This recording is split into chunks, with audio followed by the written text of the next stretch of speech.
beaucoup de gens qui sont persuadés qu'il y a une espèce de secret de polichinelle où tout le monde est en train d'imprimer de l'oseille de manière automatique.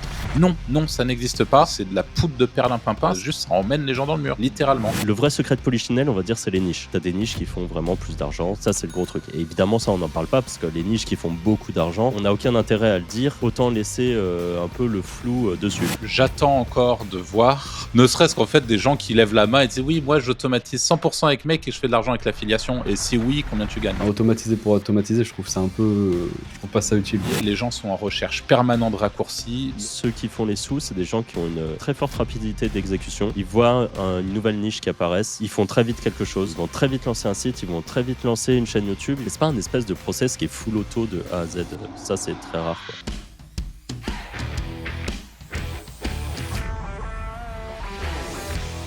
Bonjour, bienvenue dans ce nouvel épisode du Wizards Podcast. Aujourd'hui, comme d'habitude, je suis avec Franck et Anthony. Et salut les gars. Hello.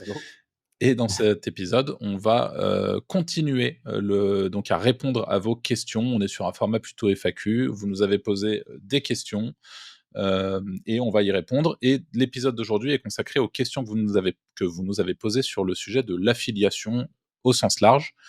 Donc on les a réunies et on va y répondre. Première question de Patrick. Solution digitale qui nous dit: pouvez-vous faire des tutos sur System.io? Il y en a plein sur YouTube, mais le niveau est moyen. Avec votre patte, ça sera sûrement très différent. Création de pages, de tunnels de vente, d'espaces membres, etc. Comme on aime votre travail, votre éthique, on souhaite utiliser cette plateforme via votre lien affilié. C'est un cercle vertueux. Merci à vous, Patrick. Alors, c'est très sympa, Patrick, ton message. Seulement pour te répondre, c'est pas prévu dans l'immédiat. Et aujourd'hui, avec nos différentes chaînes, évidemment, c'est le genre de choses qu'on va difficilement pouvoir faire sur le podcast. Et sur la chaîne secondaire, on essaye de vraiment pas faire l'erreur que j'ai beaucoup faite à titre perso sur d'autres chaînes, de me disperser et de traiter beaucoup de sujets. On essaie d'être vraiment très centralisé sur le make money, sur l'affiliation, sur la vente de liens, sur nos domaines d'expertise. Et System.io, c'est un petit peu out of the box pour nous. Et je pense que malheureusement pour toi, c'est pas prévu, en tout cas dans l'immédiat. Question pour Arthur: tu as 1 an pour te lancer avec une chaîne YouTube de zéro. C'est Vincent qui pose la question. Avec un objectif de monétisation en affiliation, tu choisis une niche B2B boring, mais qui rapporte. Choisir son CRM, par exemple. Quel plan d'action mets-tu en place les premiers jours, premières semaines, premiers mois? Je précise que tu peux te permettre d'être full-time sur le projet. Alors déjà, bonne chose de pouvoir être full-time parce que full-time, en tout cas concentré, qu'on soit en full-time ou pas. C'est-à-dire que même si j'ai déjà un CDI par exemple et que je lance un side business, c'est important d'être concentré sur un seul projet et pas d'en avoir 10 000. Et je pense qu'il y a encore malheureusement trop de gens qui n'ont pas du tout conscience à quel point cette information-là est capitale dans la réussite de vos side business. Et donc, pour te répondre, Vincent, ce que je ferais, c'est que dans l'immédiat, j'irais rechercher avec notamment ChatGPT Deep Search, des chaînes. Je lui poserai la question avec le Deep Search, donc la recherche approfondie, de me sortir des chaînes anglophones sur YouTube, des chaînes peut-être hispanophones, peut-être russes également, qui traitent le sujet du CRM uniquement dans son contenu. Et j'essaierai de trouver des chaînes affiliées qui, grosso modo, font exactement ce que tu me dis là, de manière à me baser sur de la data existante. J'en avais parlé notamment lors de la conf qu'on avait fait ensemble avec Franck sur le dernier Wizards Event. Partir de la data existante et analyser des anomalies de marché sur YouTube, sur des vidéos qui surperforment au sein de l'algorithme et qui vont avoir beaucoup plus de vues, par exemple, que le nombre d'abonnés de la chaîne. Voilà, des vidéos. Voilà, je vais essayer d'identifier des vidéos qui sont importantes à faire rapidement pour moi sur cette chaîne YouTube. Et donc, identification de l'opportunité. Et pour ça, je pars de l'existant. Une fois que c'est fait, je vais moi-même aller rechercher si sur le marché francophone, mais je le fais en second temps, il y a déjà du contenu. S'il y a déjà des gens qui font ça, j'analyse un peu leur manière d'approcher les choses. Donc, il y a d'abord une grosse partie qui concerne l'analyse concurrentielle. On va dire que ça va être peut-être les premiers jours de mon projet. Et une fois que ça c'est fait, je vais chercher à, le plus possible, templétiser, on va dire, les reviews que je vais pouvoir faire sur les différents CRM. C'est-à-dire que je vais tout le temps chercher à regarder où est le niveau standard de la vidéo sur ce sujet-là. Donc, par exemple, sur le CRM, même si c'est ultra boring et tout, quel est le niveau standard? Est-ce que c'est quelqu'un qui se filme en train de regarder le CRM? Est-ce que machin? Et je vais essayer de faire un poil mieux. Non pas dans la qualité, sur la forme, mais vraiment sur le fond et sur ce que je transmets. Je veux vraiment que, les gens se disent: «OK, c'est vraiment carré l'analyse qu'il nous fait, ça a vraiment du sens» et c'est pas juste une énième vidéo qui est juste là pour ranker, si tu veux. On est vraiment là pour apporter de l'insight sur l'outil, donc potentiellement l'acheter, le tester, contacter les CRM en avance en disant: «Voilà, je monte un projet là-dessus, j'ai besoin que vous me donniez un accès, à votre CRM, même si c'est momentané, que je puisse le présenter en profondeur et cetera» et je vais me mettre à faire en effet des reviews sur les différents CRM et la seule chose, on va dire, que je vais faire, en l'occurrence, c'est, prévoir de les comparer. Donc peut-être faire des contenus où je prends le CRM le plus important, qui a le plus de réputation et je vais le comparer avec un plus petit CRM. Donc je vais faire, machin versus machin, quel est l'avantage du CRM machin? J'ai testé le CRM machin pendant 2 mois, voici mon retour d'expérience. Tu vois? Ce genre de vidéos, c'est des vidéos qui fonctionnent bien chez des gens qui cherchent des insights sur des outils et cetera. Et surtout, ce que je vais faire, c'est que je vais très vite également négocier des codes promo, avec, les différents CRM pour, parce que c'est extrêmement important sur YouTube, bah, pour pouvoir donner une raison aux gens qui viennent voir aux personnes qui viennent voir ma vidéo, de finalement de passer par mon lien d'affiliation, soit parce qu'il y a un code promo qui traque et cetera. Encore une fois, c'est très, très important d'implémenter ça sur YouTube. Et après, pour te répondre, en fait, la réalité, c'est qu'il y a pas vraiment tu vois, d'organisation en semaine, en tout cas de mon point de vue. Je pense qu'on pourra poser la même question, à Franck et Anto derrière. Mais moi, c'est une fois que tu as identifié les opportunités, que tu connais ta niche, et ben, c'est itérer, te fixer un rythme, te tenir à ce rythme et après on est parti pour le marathon. Si, tu as du temps et que tu es vraiment full time, bah, c'est minimum une vidéo par jour, franchement, hein. C'est minimum une vidéo par jour que vous devez publier sur votre chaîne. Si jamais vous êtes pas, en full time en tout cas sur de l'affiliation comme ça, si jamais tu es pas en full time et que c'est un side business, bah, tu peux te fixer, 1 vidéo par semaine, 2 vidéos par semaine où tu prends un petit peu de temps pour faire des reviews. Et une fois que c'est fait, en fait, derrière, c'est rythme de croisière. S'il y a une nouveauté qui sort, sur un des CRM, qui font partie de ton écosystème d'affiliation, bah, hésite pas à traiter la nouveauté comme une actu. Tel CRM implémente ce nouveau truc, j'ai testé la fonctionnalité, tu peux en parler, ça peut te faire du contenu aussi et voilà, derrière, c'est vraiment le marathon, et il va falloir que tu continues à publier et à être, à exister sur ta niche et à faire du bon travail et c'est une niche qui peut, en l'occurrence, clairement payer, quoi. Je sais pas si vous avez des petites choses à rajouter, des choses que vous feriez peut-être différemment là-dessus, les gars, Tu sur, ferais une vidéo par jour quand même? Autant? ouais, bah, je te donne un Ouais, exemple, j'avoue, mais si t'as moi, le temps, en vrai. quand j'étais, streamer, sur Mmh. ma chaîne de jeux vidéo, je faisais mon stream le matin de 7 heures à midi Mmh. et l'après-midi, je faisais ma vidéo. Et en fait, ça veut pas dire se tuer, encore une fois, faire des vidéos ultra Non. montées, mais tu vois, c'est juste faire une bonne vidéo un peu travaillée, sur, le sujet du CRM, tu vois, tu Ouais, c'est prends bon. 45 minutes à regarder le CRM, à te mettre dessus, à regarder les fonctionnalités, voir ce que tu peux dire, prendre quelques notes. Franchement, en 2-3 heures, Ouais, ça va. tu fait la vidéo. Ouais, moi, pas plus de trucs, globalement, c'est la bonne strat, hein. Je pense, juste tu as beaucoup de, dans les contenus que tu vas faire, je pense qu'un truc qui est bien aussi, c'est vraiment les tutos. Donc tu as Oui. le donner un avis sur un produit, mais tu as aussi, faire un tuto et des trucs comme ça et je pense que ça peut t'apporter le trust, au fil du temps et après, tu as tout ce qui va avec, mais évidemment attraper les emails avec, des lead magnets et des trucs comme ça, tu vois, sur le sujet des CRM, Ouais, carrément. je sais pas comment tu peux mettre ça en place, mais tu peux juste faire un lead magnet, je sais pas moi, mon classement, des Mmh. CRM, ou mes petits tutos CRM, pour, tel truc et ainsi de suite. Faut trouver un axe, je connais pas le sujet donc Bah, moi, on peut faire le parallèle avec la première question de Patrick qui parle de System.io. Si vous êtes curieux de voir un mmh, petit peu à quoi ça peut ressembler, System.io, c'est une niche en affiliation parce qu'il rémunère très bien. Il donne 60 de rémunération sur les abonnements en affiliation, donc c'est juste colossal. Donc il y a beaucoup de gens, et vous pouvez aller regarder, qui sur YouTube font des tutos justement sur System.io et qui ont même des chaînes entièrement spécialisées System.io. Donc comment faire une séquence mail sur System.io, comment faire ci, comment faire ça et en fait, ils vont très loin dans les tutos liés à l'outil. Donc c'est en effet, tu fais très bien de le dire parce que j'en ai pas parlé, mais surtout pour le CRM où des fois c'est un peu complexe, faire des tutos sur des parties spécifiques du CRM, c'est clairement un bon moyen d'avoir du trafic et potentiellement de faire de la FI, quoi. Prochaine question de Julien.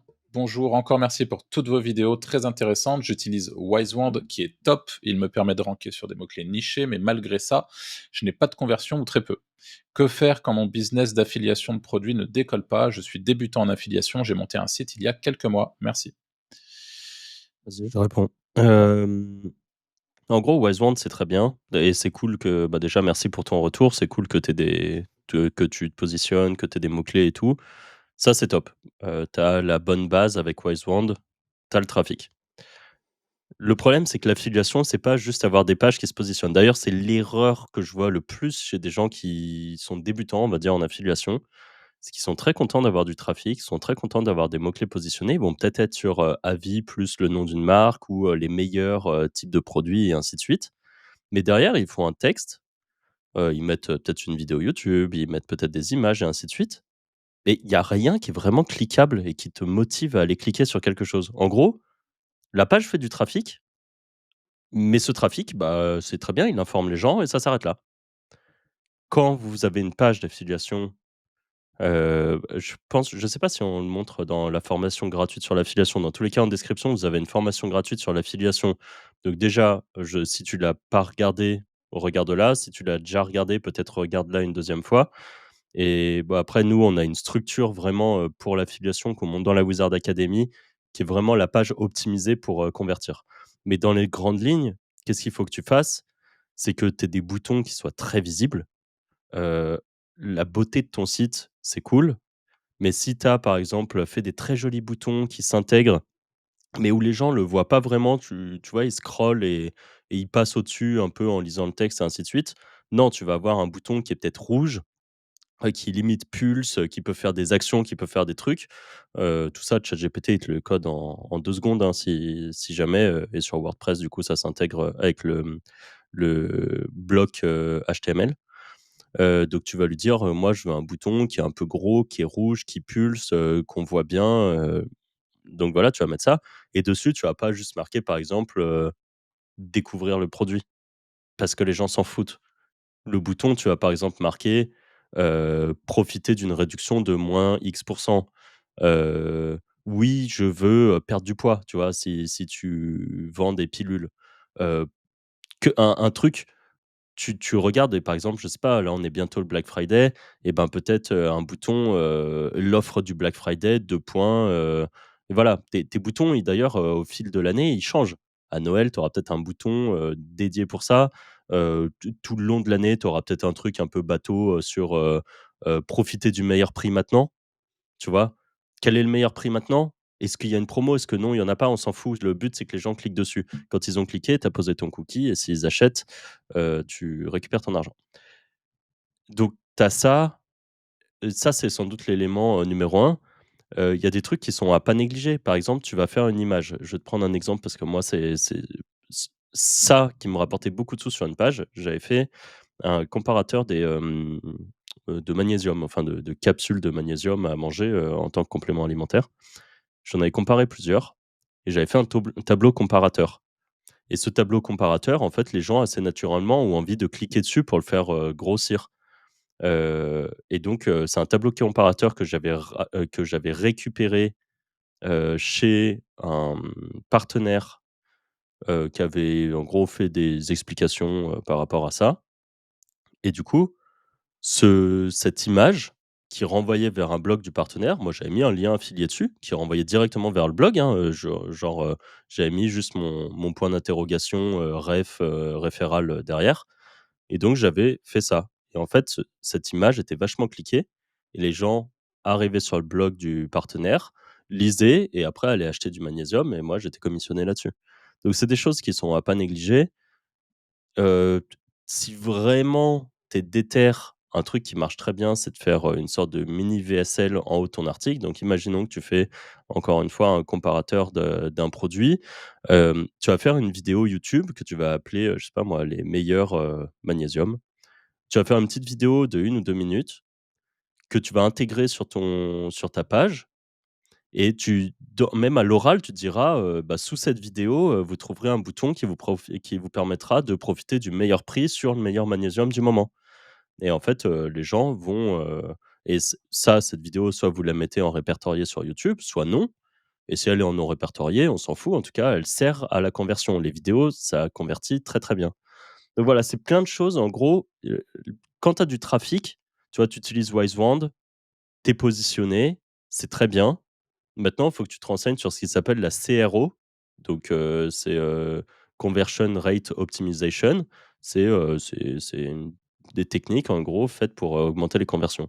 Et celles que tu vois parfois sur du e-commerce, sont les mêmes que celles que tu appliquerais parfois sur de l'affiliation, quoi. C'est faire en sorte que les gens voient ton bouton et aient envie de cliquer, en fait.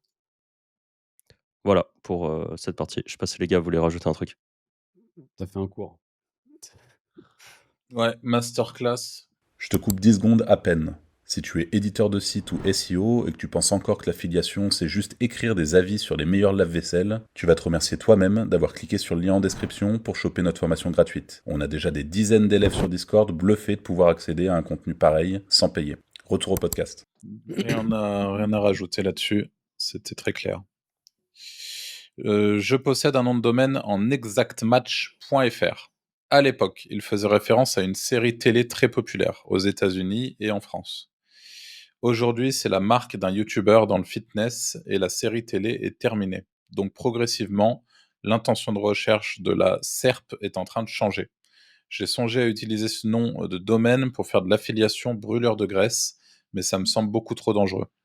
Qu'en pensez-vous et comment procéderiez-vous pour revendre le nom de domaine à ce YouTuber au meilleur prix? Vas-y, Tiens. Anto. Je sais pas, en vrai. Alors, déjà, première question, est-ce que tu ferais un truc, un site sur les brûleurs de j'aurais graisse? pas ce genre de truc. Ah, en Et toi, gros, Franck? moi je jouerais pas avec ça. La série, même si aujourd'hui elle est plus populaire, qu'elle est arrêtée, il y a forcément un label enfin je sais pas comment on appelle ça, mais un studio de production, qui a les droits dessus, et qui aura les droits encore, jusque dans longtemps. Donc déjà, border. En plus de ça, la marque maintenant c'est celle d'un youtubeur, encore plus border.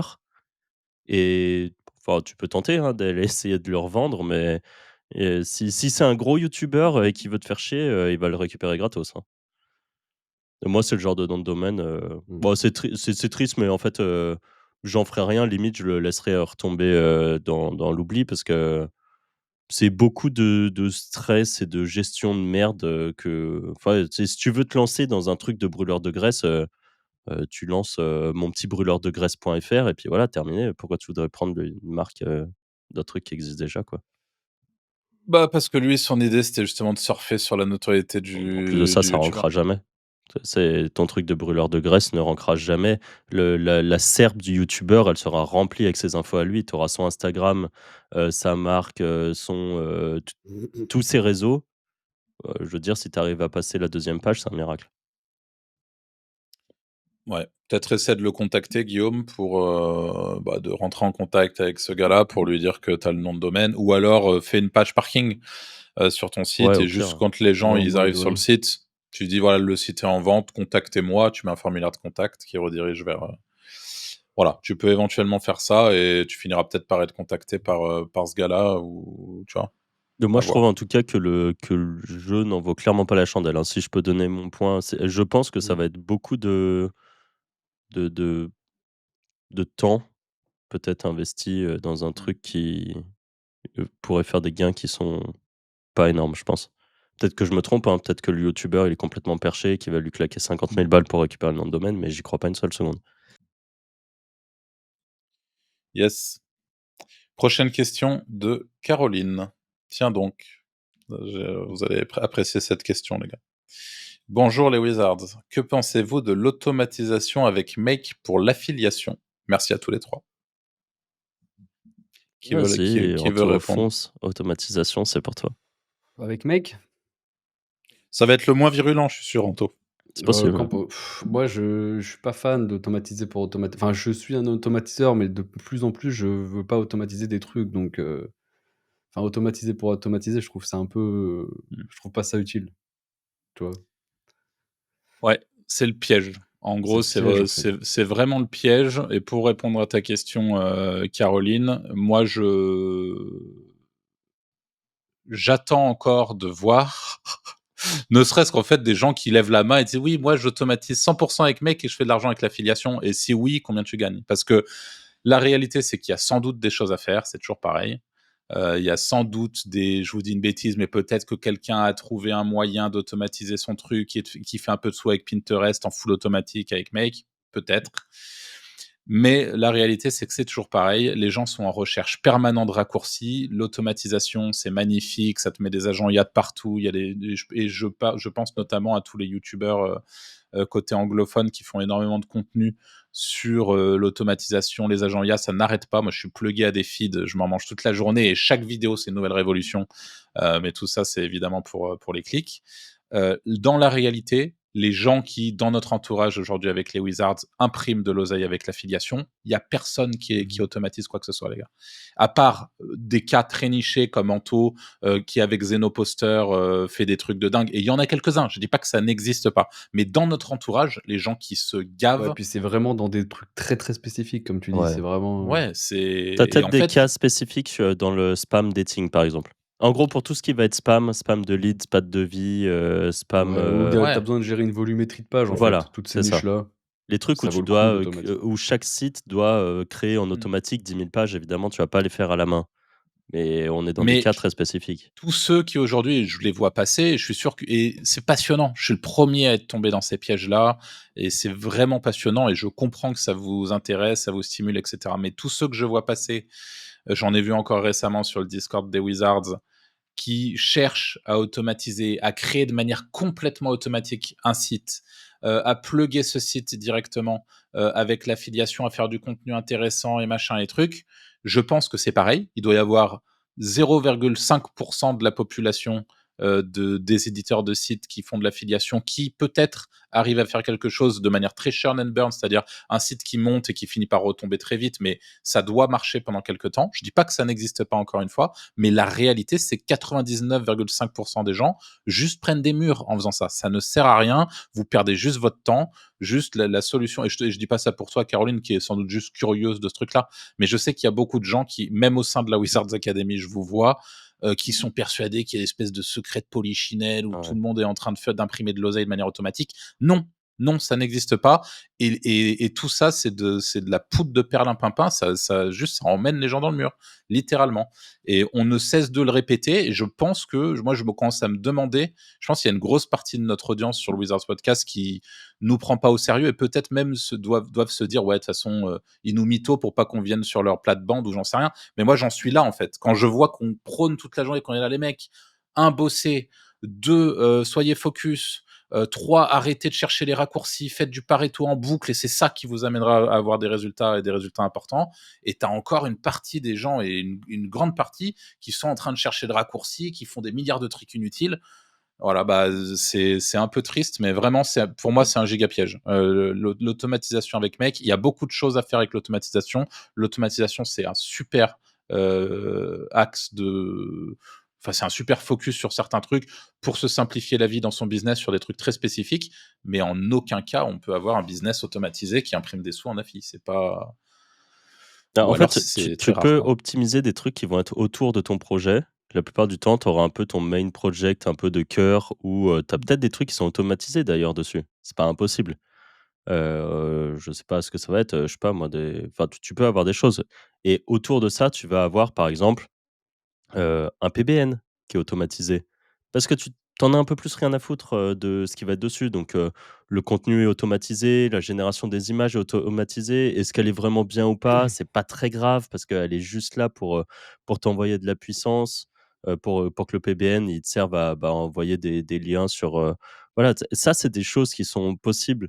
Tu des bah, tu peux avoir avec, des Perplexity, par exemple, automatiser de la recherche d'informations qui vont te servir pour certaines choses. Tu peux même faire du remplissage d'articles Mmh. en automatisation. Déjà, un, il faut être bon.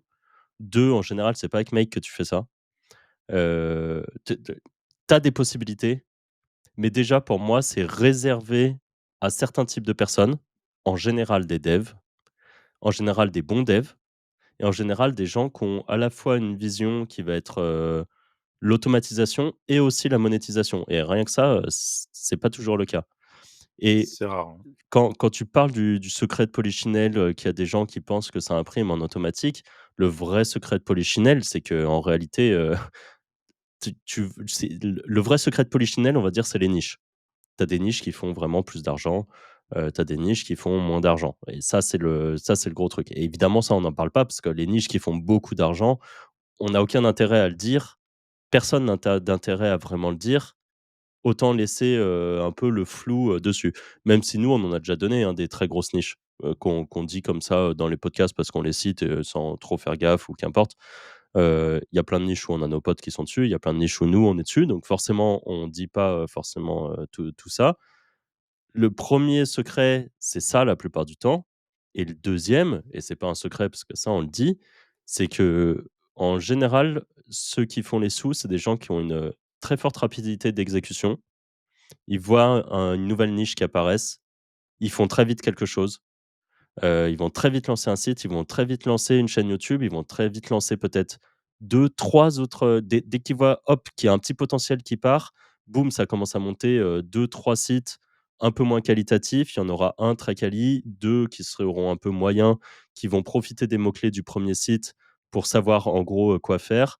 La chaîne YouTube, qui va se faire. Aujourd'hui, automatisation possible, par exemple, les traductions. Là où avant on avait des traducteurs et tout, c'était, une merde pas possible à faire. Bon, maintenant, Eleven Labs, en moins d'une minute, tu as une traduction pour ta vidéo YouTube. Un coup de CapCut, tu transformes, ton truc qui est en français, en anglais, et en espagnol. Tu as 3 vidéos, voilà, tu commences à push. Là, il y a de l'automatisation, mais c'est pas un espèce de process qui est full auto de A à Z, ça, c'est très rare, quoi. Ouais, puis qu'il faut quand même être très bon de base, enfin, comme tu disais, quoi, c'est tu vraiment un truc que tu ouais, où tu sais le potentiel et tout, enfin, c'est pas, En général, de toute façon, le vrai process, c'est que tu fais à la main ouais, jusqu'au voilà. moment où tu te dis: «Est-ce que ça, c'est pas automatisable?» Ça fait 2 mois que tu fais le truc à la main et bah, moi, je Et il le y a pas vois, trop de valeur ajoutée non plus aussi, parce que tu peux pas automatiser des trucs, genre, style la rédaction, bon, tu utilises Wise, des trucs comme ça va. Mais si tu te lances à le faire toi-même et toi, tu as pas les compétences et tout, au final, tu fais un truc moyen, voire pire que si tu le faisais à la main. ouais, c'est sûr. Après, ça peut être bien pour des premiers jets, ça peut être Ouais, bien ouais. pour des trucs comme ça, pour rechercher des infos, faire un premier jet que toi, tu vas retaper. On va dire que c'est semi-automatisé. Encore une fois, Mmh. l'automatisation, il faut le voir comme un assistant, sur certains trucs, hein. Mmh. Un gain de temps, mais voilà, ça s'arrête là. Question de Caroline également, peut-on faire de l'affiliation sur ChatGPT? Alors je suis pas sûr d'avoir, je sais pas si c'est la question, c'est est-ce que tu peux faire du parasite avec ChatGPT et poser tes liens d'affi sur ChatGPT pour qu'ils soient visibles? Je sais Tu ou peux alors plus, je crois, ils ont enlevé l'indexation parce que ça, oui. Non, je pense que moi, je le vois plus, alors peut-être que je m'avance, mais c'est est-ce qu'on peut, ranker nos liens d'affiliation dans ChatGPT? C'est comme ça que je le verrais en tout cas et que quelqu'un qui cherche, bah, par exemple, c'est quoi, la meilleure, protein whey? mmh, Que ça te sorte tes liens d'affiliation. Pour moi, tu peux ranker tes pages, mais de base, ça va un peu s'auto-ranker si tu fais bien le taf, quoi. Mmh. Je suis même tombé sur des une fois, je l'ai envoyé, à Max, qui était venu, faire avec nous un podcast, de vente de liens parce que c'est un élève de la Wizard Academy qui a très bien réussi en vente de liens et une fois, je cherchais sur ChatGPT un truc et ça m'a sorti un de ces sites de vente de liens où je savais que c'était à lui en plus. Parce qu'il m'en avait parlé genre le jour d'avant, il m'avait mmh. montré le site et je cherchais un truc mais full random et ça m'a sorti un article à lui et je me suis dit: «Putain, ça auto-rank vraiment sur, dès que tu as un peu de lien, dès que tu as un peu d'autorité et dès que tu positionnes, Mmh. en gros que tu as des pages positionnées, Mmh. et que tu as les liens qui vont avec et que tu es cité peut-être une fois ou 2, enfin voilà, c'était suffisant quoi. Ça me ressortait, ces articles à lui quoi. Et si jamais, au hasard, ta question Coraline, c'était, Caroline pardon, c'était de savoir si, on pouvait faire du contenu qui se positionnait et pour faire de l'affiliation derrière avec ChatGPT. La réponse est oui, tout à fait. Juste, ça va demander un petit peu de temps parce qu'en gros, un bon contenu fait avec ChatGPT, moi, je mets minimum 40 minutes à le faire. Le temps de comprendre l'intention de recherche, d'aller regarder ce qui se fait déjà, d'être sûr d'avoir quelque chose de quali. En fait, ça prend du temps, mais oui, tu peux le faire en prenant ce temps-là. Voilà. Prochaine question de Ben Taille. Donc, que pensez-vous d'un modèle hybride affiliation e-commerce, interface e-commerce, fiche produit, panier, coordonnées, livraison, paiement? Certains produits disponibles à la vente sur mon site, certains produits disponibles à la vente en redirection chez des partenaires. L'intérêt est la capture des coordonnées à l'étape 2 et l'augmentation de la conversion en proposant plusieurs plateformes de vente. Mais aussi d'avoir plusieurs types de money page, comparatifs et pages catégories.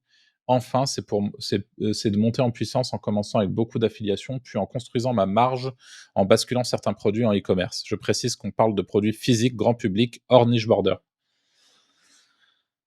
T'en penses quoi, Anto, ça, du e-com affi? En fait, ça glisse au bout d'un moment. C'est une rustine. Oui, ça marche à l'instant T. La réalité, je pense que Google, il est intelligent et que tu pas les signaux pour tenir sur le long terme. Mais sur du court terme, moyen terme, ça fonctionne. Long terme, ça va commencer à glisser. Par contre, ça dérange pas complètement, ça glisse. Tu vois? Genre, tu vas descendre fin de page 1, page 2, tu vois? Derrière les vrais e-com au final. Donc ça fait pas tant d'affiliation non plus, donc je sais pas. Je sais pas Ok. trop, Je peux donner un petit point parce que quand j'étais beaucoup dans le CBD, il y a un gros e-commerce CBD assez connu qui a été racheté par une équipe de gens qui faisaient de l'affiliation et qui avait un gros site d'affiliation qui lui-même avait fini par couler. D'ailleurs, porté disparu, le site, il est mort de chez mort alors qu'ils avaient plutôt bien bossé. Comme quoi, mais bon, il y avait pas de réseaux sociaux, il y avait rien donc voilà, c'est toujours un peu la même boucle et donc ils ont repris ce e-commerce et ce qu'ils ont fait, c'est que ils ont mis toutes leurs pages à vocation affiliation, donc meilleur, avis, blablabla, tout ça. Ça a instant ranké super fort et ça ils ont vraiment gardé cette structure de e-commerce et ils avaient, du coup, les pages produits, il y avait les catégories exactement comme un vrai e-commerce, mais quand on faisait, acheter, on était envoyé chez un partenaire et on pouvait acheter. Ça a très bien marché. Ils ont instantanément pris, full position. Je pense qu'ils se sont bien gavés. Mais en fait, là, au fil du temps, ils ont glissé exactement comme tu dis, Anto, glissé, glissé, glissé. Maintenant, ils sont ouais. page 2 sur des tonnes de mots-clés et vraiment, quand tu regardes la courbe à href, ils perdent très régulièrement un peu de mots-clés, un peu de position et même les pages, petit à petit, finissent, assez loin, quoi et ça fait une chute lente et ainsi de suite. Ouais, ça dérange pas vraiment, c'est juste tu vas commencer à glisser, et après tu vas mourir tout petit à petit feu, quoi. C'est ça. Donc je C'est pense que le vraiment site ça. rapporte toujours de l'argent, tout ça, il y a pas de souci. C'est juste qu'il se positionne de moins en moins bien. La seule différence par contre avec Ben, c'est que du coup, c'est un hybride dans le sens où lui, il a aussi des vrais Ça se trouve, dans produits. ces cas-là, ça peut marcher, ouais. Donc ça, moi, je pense que ça peut être quelque chose ça vaut le coup le test. J'avoue Mmh. que j'ai jamais vu de truc comme ça. Donc je sais pas. Ouais. Et moi, j'allais dire que pour moi, mais encore une fois, il y a cette petite question sur le côté hybride, mais pour moi, c'est un peu, on est un peu sur du black hat et donc on revient sur des problématiques de churn and burn, donc ça rejoint ce que vous avez dit. C'est oui, ça marche, mais ça retombe, quoi et c'est toujours pareil, à toi de voir où est-ce que tu as envie de mettre ton niveau de risque, Ben. Si vous partiez de zéro et uniquement du YouTube avec entre 0 et 2 000 €, quelle serait votre stratégie? Une chaîne, plusieurs, une niche, plusieurs, une lame ou plusieurs? Et ça, pour chacun d'entre vous, j'imagine que les réponses seront variées. Ouais, vous voulez commencer? Ouais. Bah, moi, je ferais l'inverse que je fais en SEO, je ferais une niche et une seule chaîne YouTube, pour le coup. Parce que là, sur YouTube, t'as pas trop d'aléatoire du fait que ça marche ou ça marche pas. C'est si tu fais du contenu quali, la réalité, c'est que ça marche forcément, donc je m'embêterais pas à faire plusieurs trucs. Et je focuserais moi, je ferais peut-être pas une vidéo par jour comme tu as dit, mais peut-être une, tous les 3 jours, tu vois? 2 par semaine, je trouve que c'est un bon rythme. Ça doit être tenable et voilà. Ouais, pareil, 2 3 semaines, mon budget que j'ai, par contre, dès le début, je ferai des bonnes miniatures. J'essayerai de trouver un miniaturiste pro pas cher, tu vois? Quelqu'un qui débute, qui te fait des miniatures à moins de 30 €. Pareil quanto, je pense que je ferai, 2-3, vidéos par semaine, heu et le fait de pas en faire une tous les jours et imaginons que j'ai quand même du temps de bosser dessus, j'essayerai quand même, par exemple, de prendre le temps de faire un hook un peu sympa et un peu dynamique, des petits trucs de montage, vite fait, mais qui feront la différence. Genre, je ferai pas du format RAW total, vraiment brut, où je dis, «Salut, bon, bah, on est parti pour tel tuto et tout». Je ferai un peu, au final, ce qu'on fait sur la chaîne Les Wizards, hein. Ouais, je C'est-à-dire ferais un et je bon rajouterais, hook. je ferais que des requêtes, SEO, pour le coup, tu vois? Ouais, moi, je ferai un mix, par contre. Je OK. pense que je ferai du SEO et je ferai du truc. Mais par exemple, j'irai beaucoup surfer sur des trends. Mmh.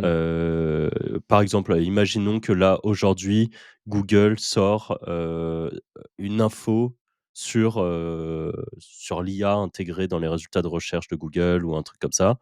Je ferai un titre vraiment ultra putaclic, genre, c'est la fin du SEO, l'IA a mangé les résultats. Enfin, je fais vraiment un truc à la con comme ça. Pareil sur des personnalités.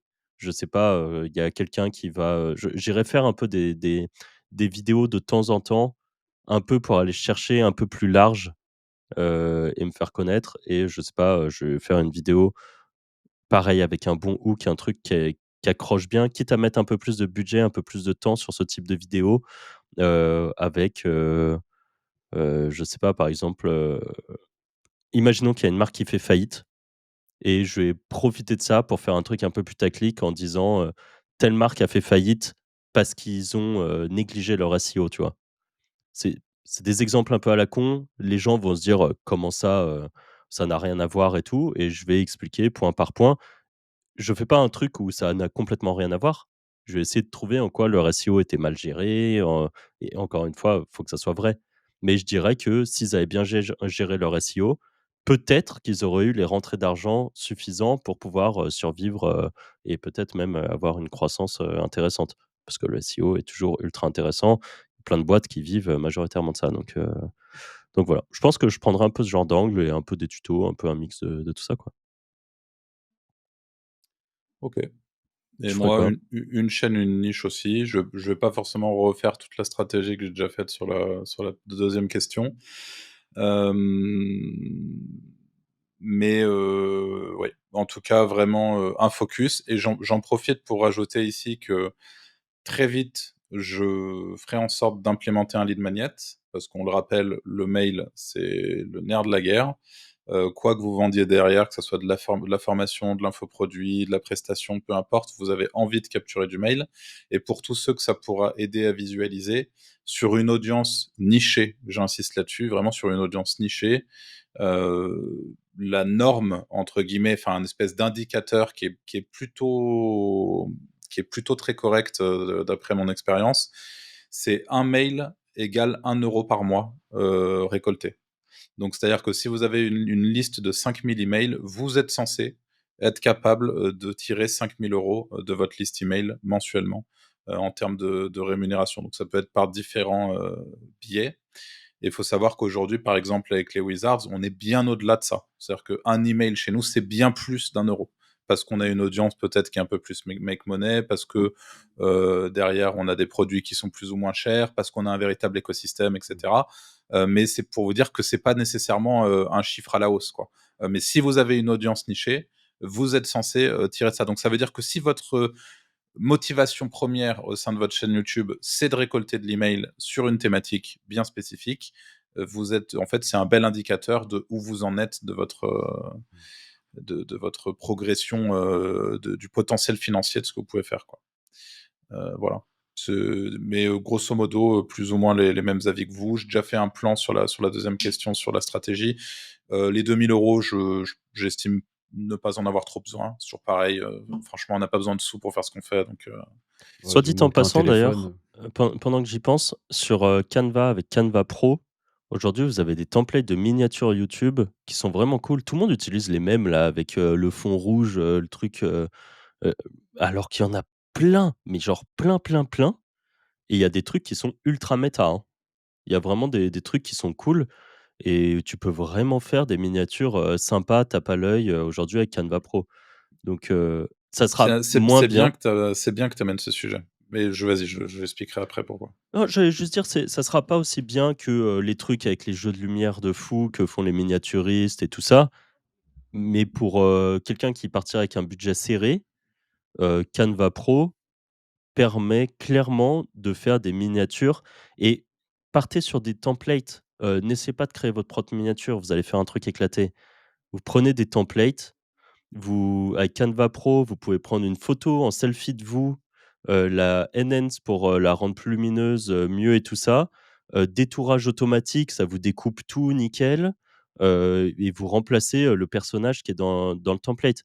Franchement, vous avez des templates qui sont vraiment ultra bien foutus, avec vraiment les trucs classiques qu'on voit aujourd'hui pour un peu taper à l'œil. Heu, un côté rouge, pour, dire, «Bah, ça, c'est pas bien», le côté vert pour dire: «Ça, c'est bien». Enfin, il y a tous les trucs qui marchent en fait, qui sont déjà préfaits et que personne n'utilise. C'est-à-dire qu'il y a des templates, j'ai l'impression que les gens gardent toujours ce même template et puis tiens, je vais en rajouter une couche sur les miniatures. Quand vous faites vos propres miniatures, arrêtez de vous mettre en tout petit. Je comprends pas ce délire de se mettre en tout petit. Genre, la méta YouTube, scroller sur YouTube, vous prenez tous les trucs qui fonctionnent, les gens sont à peu près, à hauteur d'épaule, on voit leurs épaules, on voit leur tête en gros plan et c'est, et du coup, il y en a, ils se mettent, genre, taille buste entier en tout petit, quelque part. Genre, ça n'a aucun sens, autant pas se mettre, en fait Mmh. et bah, c'est du regardez ce qui fonctionne. Genre, faites vraiment, vous prenez 15 minutes, vous allez scroller. Vous allez même prendre des trucs de youtubeurs, genre, Anime, Inoxtag, tout ça. Vous allez regarder un peu les trucs qui qu'est-ce qu'ils font? Pourquoi potentiellement ça peut marcher? Et c'est des couleurs, un peu flashy, eux en gros plan la plupart du temps, sur, qui fait une action ou quelque chose. Je vous dis pas de devenir, Anime ou des personnes comme ça. Mais même dans des trucs pro, donc vraiment des sujets B2B et tout ça, vous allez regarder, il y a par exemple, tous les sujets un peu politiques et tout, ils font des miniatures qui sont de plus en plus poussées et exactement dans ce style, gros plan et ainsi de suite. Parce que ça marche, tout simplement. Et je rajouterai un truc là-dessus, c'est que je commence à penser de plus en plus que les miniatures ChatGPT, c'est red flag. Ouais et Ah alors ouais? clairement, ah ouais, Ouais, c'est je trouve éclaté. c'est d'un cheap et en fait, Ah moi, oui, j'ai cru flag, genre algorithmique. non, non, Ah non, non, non, non. non, Ah. non, non. Non, non, c'est red flag dans le sens où moi je clique pas dessus, je me dis: Ah «Putain, OK. c'est d'un cheap» et si en fait, soit vous avez en effet l'option, template Canva, qui peut être très chouette et moi je fonctionne pas mal comme ça, je fonctionnais pas mal comme ça sur certaines chaînes et ça fonctionne. Soit vous avez l'option où en fait, si vous avez un projet sérieux, investissez un peu de sous dans une miniature. Vous verrez que sur le long terme, vous gagnerez de l'argent. Aujourd'hui, nous, pour info, sur les Wizards, je crois qu'on je sais plus, on paye 75 € la miniature. Ouais, C'est ça, hein. ouais. Donc, ça représente un peu d'argent. On va dire: «Ah putain, 75 balles pour une miniature». Oui, mais c'est super important. Ça crédibilise beaucoup de choses, ça nous amène du clic. Enfin, ça a un impact énorme, une miniature, donc vraiment ne sous-estimez pas ça, surtout si votre contenu est bon, voilà. Faites des miniatures correctes. Après, encore une fois, j'ai des vidéos qui performent très, très, très bien avec des templates Canva, mais j'ai de plus en plus l'impression, qu'il y a beaucoup, beaucoup d'entre vous qui prennent le raccourci de la miniature ChatGPT et franchement, c'est cheapos à C'est mort, avec ta tête qui te ressemble ah même pas. c'est horrible. Enfin ça mais ça, c'est pour moi, c'est insensé. Genre tu mets un truc où tu te mets ta propre photo et du coup, il te redesign et c'est plus ta tête, ça ressemble un peu à toi, mais c'est pas vraiment toi et tout. Bon, perso, je trouve ça mais éclaté au mur, quoi. Vraiment, c'est Ouais, c'est pas il y a un moment, je me disais: «Bon, pourquoi pas?» je pense, mais là, aujourd'hui, je pense, il faut pas.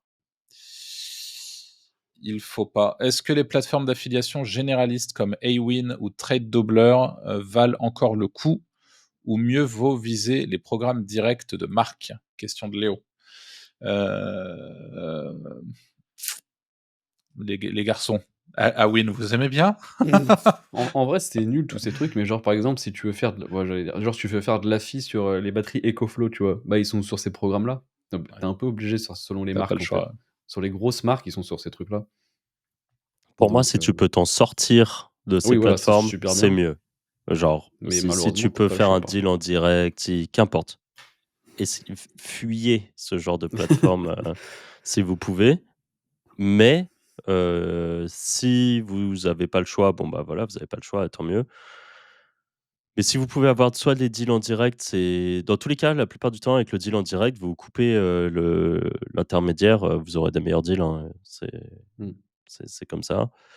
Hem, Ça sera mieux traqué. Et parfois, j'ai quand même l'impression que les plateformes comme ça, elles rajoutent une surcouche de tracking qui fait que ça Ils ont marche fait pas, quoi. exprès pour faire bugger le truc. Ouais, non, mais c'est ça.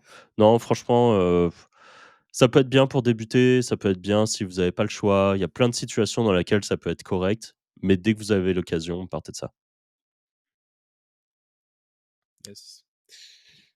Combien de clics vous visez en général pour valider qu'une page affiliée fonctionne? Vous avez des KPI à surveiller pour décider si on itère ou si on jette? Lucille. Heu, je vais répondre, mais en fait, le problème, c'est que des clics, ça veut tout et rien dire. Tu peux avoir des niches qui vont faire 1000 clics par mois et tu vas prendre 2000 balles et tu peux faire des niches où tu vas faire 10 000 clics par mois et tu vas peut-être aussi prendre 2000 balles. Donc c'est en fonction du sujet, c'est en fonction de ouais, du potentiel qu'il y a derrière. Heu, Globalement, j'ai pas vraiment de vrai, KPI, qui Bah, le KPI, c'est l'oseille que génère la page, hein. oui, à la limite, oui, oui, c'est vrai. C'est ouais.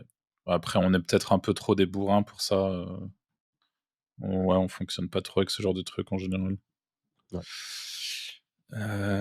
On a ensuite vous parlez souvent de page de conversion ou de CTA pour un site d'affiliation. C'est quoi la structure parfaite? Bah, ça, on en a un peu parlé, tu as fait quand même une belle masterclass Mmh. sur le sujet, donc je pense qu'on va sauter la question de Thibaut. Je démarre en affiliation sans audience. Vous recommandez quoi en 2025? Faire un site, une chaîne YouTube, TikTok ou bosser un under radar via SEO? Alors là, pareil, on va la faire rapide, hein. Nous, on est très, très, team, YouTube avec les Wizards. On a d'ailleurs fait récemment une refonte complète de la Wizards Academy avec une grosse mise à jour qui inclut à la fois un très gros module Black Hat d'Anthony, notamment sur la partie Zenoposter, automatisation, spam dexing, un truc ultra complet. Les brutasses de la formation sont juste choc barre du module qu'a pondu Anto. Donc ça, c'est pour la partie Black Hat. On a une partie de notre formation, c'est de la vente de liens. Et ça, c'est Franck qui s'y est collé avec une grosse mise à jour de la partie vente de liens, choix de l'expirer, etc. Et j'ai rajouté une partie YouTube plus YouTube Faceless plus affiliation qui est juste un putain d'Eldorado, mais ça, on ne cesse de le répéter dans chaque épisode et je pense que vous commencez à l'intégrer de plus en plus et je suis sûr que ceux qui parmi vous passent à l'action, je pense que vous avez eu le temps de vous en rendre compte parce que vous avez dû tester vous-même le truc. Et du coup, pour te répondre, YouTube, c'est vraiment là où il faut aller, aujourd'hui quand on n'a pas d'audience. Et l'avantage et nous, ce qu'on propose au travers de la Wizards Academy aujourd'hui, c'est justement ce double pan. C'est-à-dire quand on nous rejoint, nous aujourd'hui, c'est si tu es juste là pour faire un site internet et du SEO, on te dit clairement: «Ne nous rejoins pas». Juste ne viens pas parce que ça ne fonctionne plus et qu'il faut s'adapter. Et s'adapter aujourd'hui, c'est cette double casquette et ce plan d'action qu'on propose dans la Wizards Academy, c'est monter une chaîne YouTube, donc choisir une niche, monter une chaîne YouTube unique, monter un site unique et charbonner dans le même sens sur les deux. L'avantage, c'est que sur YouTube, vous allez avoir vos premiers résultats. Si vous faites bien les choses et vous suivez bien ce qu'on vous apprend, au bout d'1 mois et demi, 2 mois, vous aurez vos premières commissions. Si les choses sont bien faites et que vous avez choisi une bonne niche qu'on vous aide à choisir en one-to-one. Et ensuite, vous avez sur la partie site, là pour le coup, la sandbox, c'est une réalité. Le SEO, ça prend du temps. Et les deux reliés, ça permet d'éviter de péter un câble à travailler à vide pendant 6, 8 mois, 1 an sur un site internet. Vous avez un projet qui, dès le départ, génère de l'argent et qui progressivement devient un vrai écosystème qui est revendable à terme, etc. Et donc, par conséquent, c'est vraiment, vraiment YouTube qu'on vous recommande d'exploiter. Même si je suis pas du tout en train de dire que TikTok ça marche pas, je suis pas en train de dire que Pinterest ça marche pas, je suis pas en train de dire que Instagram ça marche pas. La réalité c'est que tout marche, mais vous ne pouvez pas être partout. Et donc nous, on vous invite à aller sur YouTube et à rester uniquement sur YouTube en l'occurrence. J'ai trouvé une niche, j'ai les produits, mais j'arrive pas à me décider entre les reviews ultra longues et les comparatifs courts. Qu'est-ce qui marche le mieux pour convertir? En fonction de la niche, moi, je trouve. Je sais pas quel est votre point de vue là-dessus, mais en général, tu quand même un peu une méta de rester enfin, moi, je sais pas si c'est par réflexe ou mais je fais toujours des 1000 entre 1000 et 2000 mots la plupart du temps, à part exception, à part si la SERP, veut faire plus ou à part si la SERP veut faire moins. Mmh. Mais le 1000-2000 mots, le but étant, plus qu'une histoire de longueur. Ça va plus être comment quelqu'un qui, par exemple, cherche un avis sur, MyProtein va avoir toutes les réponses qu'il pourrait avoir envie dans la page.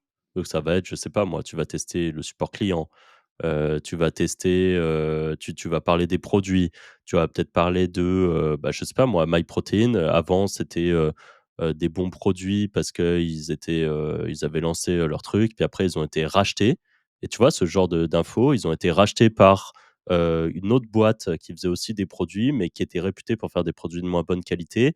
Est-ce que ça a changé? Est-ce que les avis, des gens, tu vois, sur, Trustpilot et tout, est-ce qu'ils ont changé? Est-ce que les gens disent que, «Ah bah, la qualité, elle est quand même moins bien qu'avant, c'est plus cher» et qu'importe. Le but, c'est vraiment que quelqu'un qui arrive sur ta page, qu'il la lise, à la fin, il se soit fait un vrai avis le plus complet possible et ça sert à rien de faire du blabla, ça sert à rien de faire des mots pour des mots, de faire des tournures de phrases alambiquées pour pouvoir, rajouter, 20 mots ou 30 mots et à la fin atteindre ton quota que tu t'es visé de 1 500 mots, par exemple. Non, le but, c'est si vraiment tu veux atteindre un quota de mots, tu vas te dire: «Comment je peux apporter une information en plus, un peu inédite, qui peut avoir une valeur ajoutée, quoi?» et c'est voilà. Moi, c'est comme ça que je le vois, en tout cas. Je suis assez d'accord sur cette partie, ça dépend de la niche aussi, au-delà de l'intention. Et moi, tu vois, ce que je rajouterais, c'est par exemple, je pense que ça dépend aussi du prix du produit. Et je vais donner un exemple concret. Si tu vas regarder sur YouTube, alors c'est pas nécessairement de l'affiliation, mais ça pourrait être le cas finalement dans un autre monde. C'est les gens qui vont faire des tests sur des bagnoles, tu vois? Qui font des avis, enfin des ils vont dire: «Bah, j'ai testé, le Tiguan, de Volkswagen, machin, nin faut le truc». Et tu vois le type qui fait le tour de la voiture, les pneus, ils sont comme ça et la carrosserie, elle est comme ça, j'aime bien l'arrière, j'aime bien le truc. Après, il rentre dedans, il va te dire: «Bah, là, c'est sympa, l'habitacle, le truc, la matière, le siège, le machin». Et ensuite, il va se mettre à rouler. «Ah, bah, là, elle est un peu tape-cul et là et truc et on est dans la montagne et là, on est dans les routes et elle tient bien la route» et en fait, tout ça, c'est en fonction, je pense, si tu t'apprêtes à acheter quelque chose qui coûte 20 000 balles, évidemment, tu vas avoir besoin de tout savoir et tu vas être capable de passer 30-40 minutes devant une vidéo d'un mec qui est en train de consommer ce que tu vas peut-être acheter et qui te donne tout ce que lui, tout son avis, tout ce qu'il a, ce qu'il ressent face au produit, etc.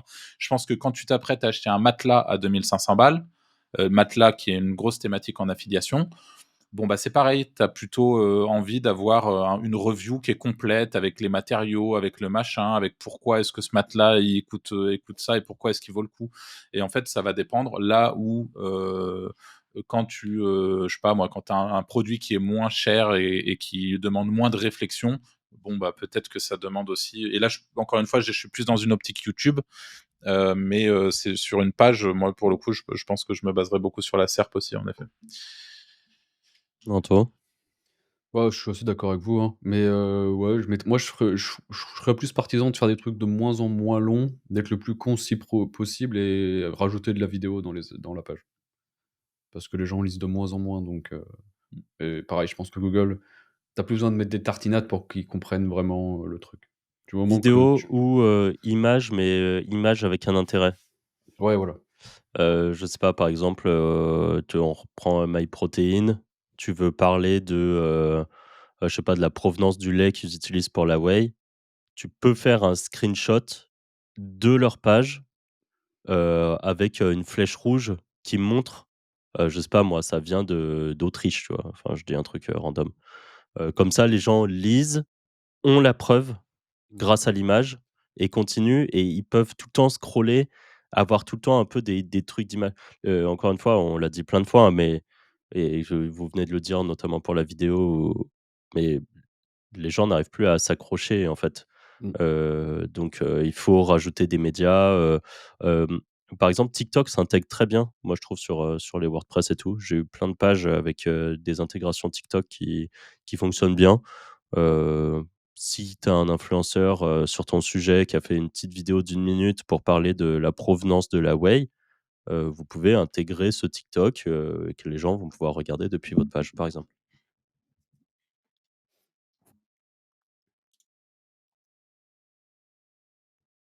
Tu mute, Arthur.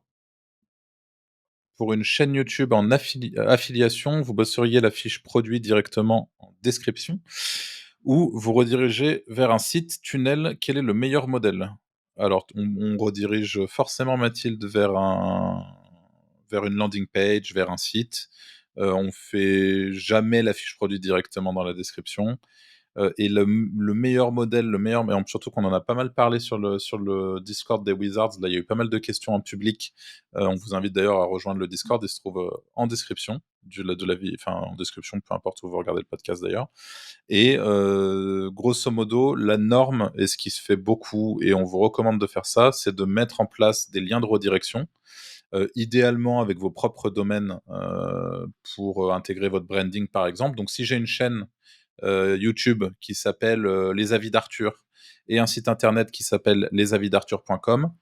Je vais faire un lien de redirection, par exemple lesavisdarthur.com/go, nous c'est ce qu'on fait, mais ça peut être n'importe quoi d'autre, slash le nom du produit que vous allez promouvoir. Ce lien, vous allez le poser dans la description et vous allez faire en sorte, avec un plugin WordPress qui est gratuit, qui s'appelle Redirection, quand les gens cliquent sur ce lien, et ben, ça les redirige sur votre lien affilié. Il y a plusieurs intérêts à ça. Premier intérêt, les gens, surtout en France, sont frileux à l'idée, même si eux, ça leur coûte rien, de passer par un lien affilié et donc de vous faire gagner de l'argent. C'est un peu triste, mais c'est une réalité. Donc les gens, s'ils voient un lien affilié, vont souvent contourner le lien affilié. Donc juste, montrez-leur une redirection neutre. Deuxième, et je pense que c'est le point principal, c'est le fait que si demain, pour une raison X ou Y, vous avez besoin de changer votre lien d'affiliation, vous avez simplement à aller sur votre plugin WordPress, vous le changez directement depuis WordPress et ça le change partout où vous avez posé le lien de redirection qui redirige sur ce fameux lien d'affiliation. Ce qui vous permet de gagner un temps fou si jamais il y a un souci, que votre partenaire passe par une autre plateforme de tracking, etc. Ça vous permet de changer le lien en quelques secondes et ça vous fait gagner énormément de temps. Mais généralement, tu ne fais pas du tout le travail de conversion directement depuis la description. Tu renvoies sur la plateforme du partenaire qui, lui, a pour objectif et mission de transformer le visiteur que tu lui renvoies en client satisfait et qui se met à consommer son produit. Mais voilà, ça ne se fait pas depuis la description.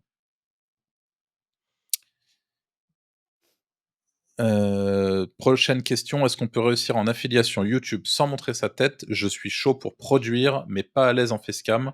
Des formats alternatifs à recommander? Bien sûr, bah, allez-y les gars.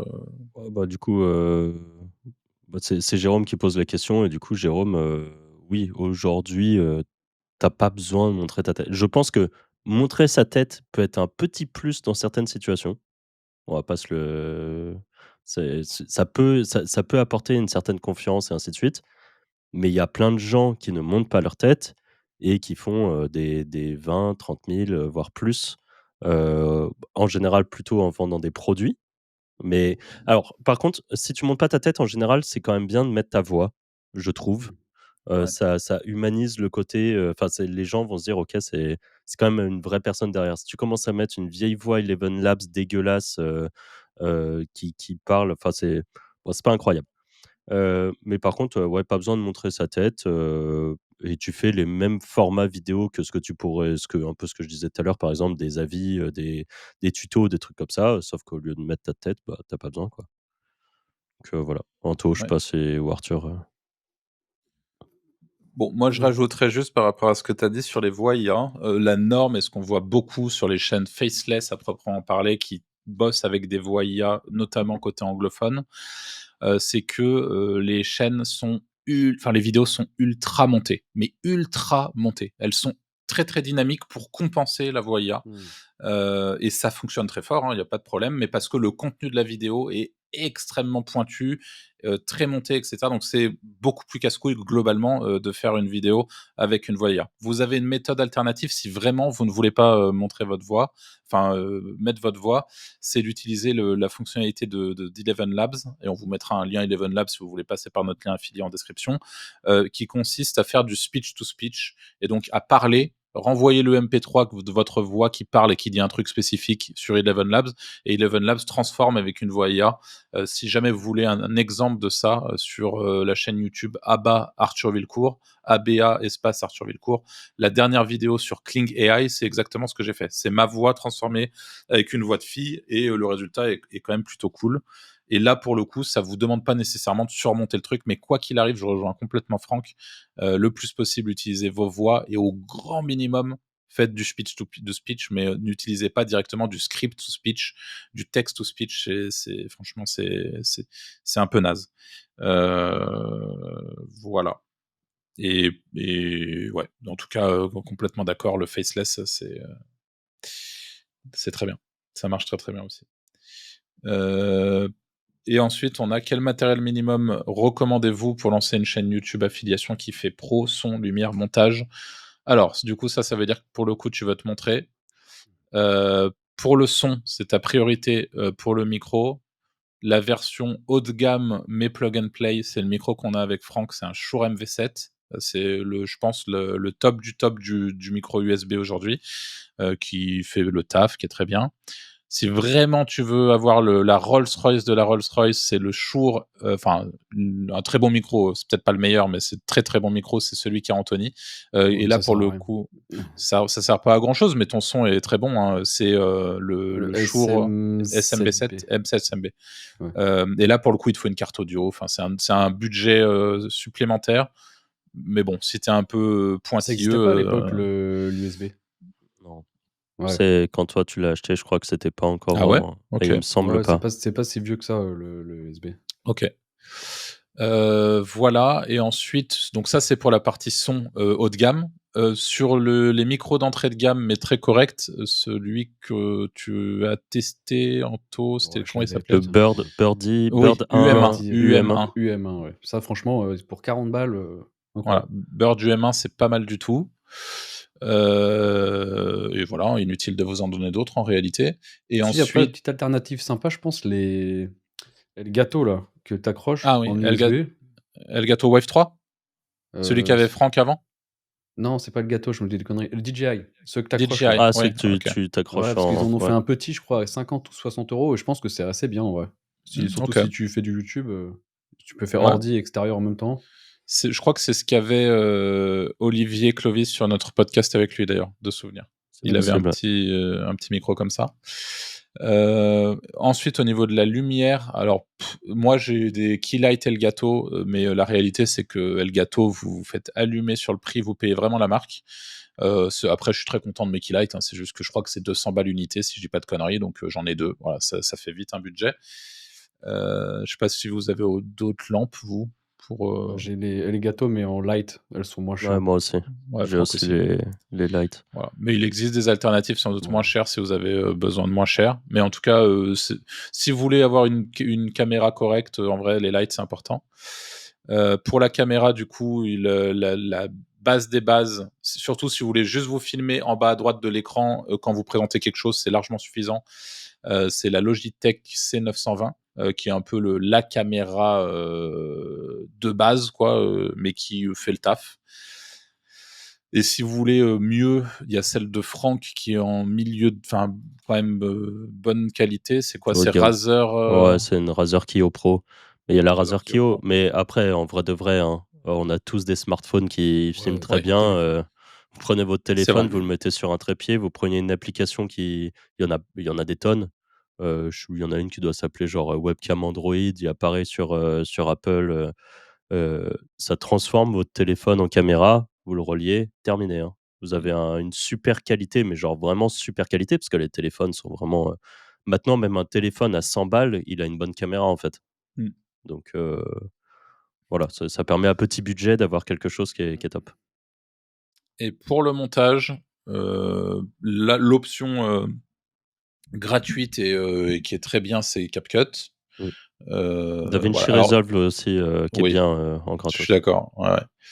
Le désavantage de CapCut, c'est que ça peut vite être giga casse-couille parce que des fois, vous vous rendez pas compte. Vous faites un montage, vous passez 4 heures sur un montage et vous intégrez un truc dans le montage pro et là, tu es niqué. Tu es obligé à la sortie sur l'export, ils te font payer. Enfin, c'est avec Yoann qu'on avait vu ça parce qu'on avait fait un gros tuto là-dessus dans la Wizard Academy et on avait halluciné. En fait, ils te prennent par les enfin, tu es complètement, tu as pas le choix et je crois que En même plus, si ça a tu monté, vires je le crois, truc, c'est le possible, ouais. prix.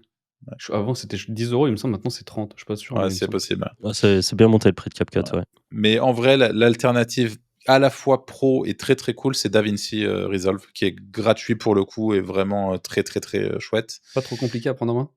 Bah, plus que CapCut, en vrai. OK. Plus que CapCut. C'est quand même moins débutant friendly, mais voilà, quand on veut, quand on fait des montages assez simples, ça va. C'est toujours pareil, il n'y a D'accord. pas besoin de. Et moi, à titre perso, j'utilise Adobe Premiere Pro, mais là pour le coup, c'est un vrai outil professionnel cher. Et pour le peu que j'en fais, la réalité, c'est que. Enfin, je veux dire, je fais pas des montages de fou, loin de là, je fais des cuts, je rajoute des fois des flous et des fonds verts, des machins. Voilà, vous n'avez pas besoin d'un outil de zinzin pour faire tout ça. Donc voilà, je pense qu'on a fait le tour de tout ça. Rien à rajouter, les gars. Rien à rajouter. Très bien. Merci à tous d'avoir regardé cet épisode avec nous. Comme d'habitude, si vous avez des questions restantes, n'hésitez pas à les poser en commentaire. Si l'épisode vous a plu, n'hésitez pas à le liker, à laisser un petit commentaire justement, à vous abonner à la chaîne YouTube, en tout cas vérifier que vous êtes bien abonné. Il y en a beaucoup qui nous regardent sans être abonnés. Partagez l'épisode autour de vous et puis pourquoi pas laisser les petites étoiles sur les plateformes d'écoute. Nous, on se dit à la semaine prochaine pour un nouvel épisode. Salut.